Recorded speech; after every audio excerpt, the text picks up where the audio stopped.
Indian super ലീഗിൽ കേരള ബ്ലാസ്റ്റേഴ്സിന് സമനില. ആദ്യ എവേ മത്സരത്തിൽ നോർത്ത് ഈസ്റ്റിനോടാണ് കേരള ബ്ലാസ്റ്റേഴ്സ് സമനിലയിൽ പിരിഞ്ഞത്. മത്സരത്തിൽ ഇരു ടീമുകളും ഓരോ ഗോൾ വീതം നേടി. ആദ്യ പകുതിയിൽ നോർത്ത് ഈസ്റ്റാണ് കൂടുതൽ അവസരങ്ങൾ സൃഷ്ടിച്ചത്. അവർ കേരള ബ്ലാസ്റ്റേഴ്സ് ഡിഫൻസിന് നിരന്തരം വെല്ലുവിളി ഉയർത്തി. രണ്ടാം പകുതിയിൽ സച്ചിൻ സുരേഷിന്റെ പിഴവ് നോർത്ത് ഈസ്റ്റിന് ലീഡ് നൽകി. 59-ാം മിനിറ്റിൽ അജാരെ എടുത്ത ഫ്രീ കിക്ക് അനായാസം പിടിക്കാമായിരുന്നുവെങ്കിലും സച്ചിന്റെ കയ്യിൽ നിന്ന് പന്ത് വഴുതി വലയിലെത്തി. എന്നാൽ 67-ാം മിനിറ്റിൽ ബ്ലാസ്റ്റേഴ്സ് മറുപടി നൽകി. ബോക്സിന് പുറത്തുനിന്ന് ഒരു മികച്ച ഫിനിഷിലൂടെ നോഹ സദോവിയാണ് ഗോൾ നേടിയത്. 80-ാം മിനിറ്റിൽ ആദ്യ രണ്ട് മത്സരങ്ങളിൽ ഇല്ലാതിരുന്ന നായകൻ ലൂണ പകരക്കാരനായി കളത്തിലെത്തി. 83-ാം മിനിറ്റിൽ നോർത്ത് ഈസ്റ്റ് താരം അഷീർ അക്തർ ചുവപ്പ് കാർഡ് കണ്ട് പുറത്തുപോയി.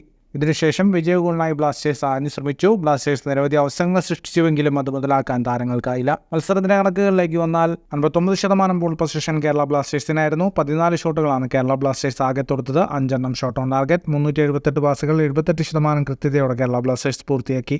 14 ഷോട്ടുകളാണ് നോർത്ത് ഈസ്റ്റ് യുണൈറ്റഡ് തൊടുത്തത്. 3 ഷോട്ട് ഓൺ ടാർഗറ്റ്. 282 പാസുകൾ 65% കൃത്യതയോടെ നോർത്ത് ഈസ്റ്റ് യുണൈറ്റഡ് പൂർത്തിയാക്കി.